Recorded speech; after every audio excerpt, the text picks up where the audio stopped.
Now we're going to get a chance to create our very own pivot table, and we'll create it from scratch. Before we do, let's just take a quick look at our data. We have orders coming in from different areas of the country. The orders are coming in at different times of the year. We see we're selling different size products, 1-liter bottles, 2-liter bottles, and so on. And we can see in column E how many bottles we are selling in each order. Now, if you have thousands of rows of data like this, it could be hard to understand what's going on. So the pivot table will summarize it and make some sense of this. Pivot tables are something that we insert. So we go to the Insert tab, and over here at the beginning of the ribbon bar, click that Pivot Table button, and from the flyout, choose Pivot Table. That brings up the Create Pivot Table dialog box.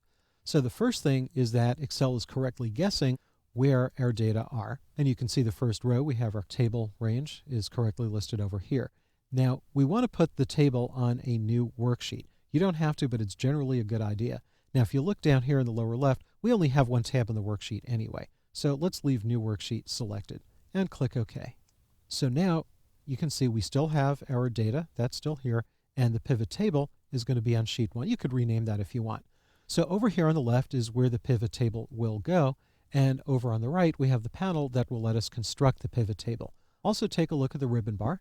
We have a Pivot Table Tools section, and we're right now in the Options tab. So what we're going to do is we're going to use the field list here to construct the pivot table. So let's start off with the row labels. And what we want to do is let's take the region and just with your mouse, you see you got that four-headed arrow, just drag down into this box here. So immediately we start creating the pivot table. We have our row labels.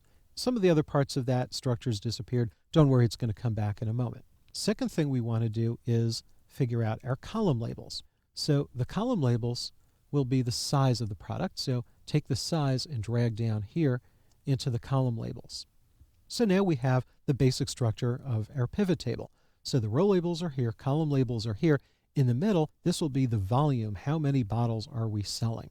So let's go over and take quantity and drag quantity down here into the values box. So now we can see, all right, the Southeast region is buying over 40,000 or almost 41,000 bottles of the 1-liter size.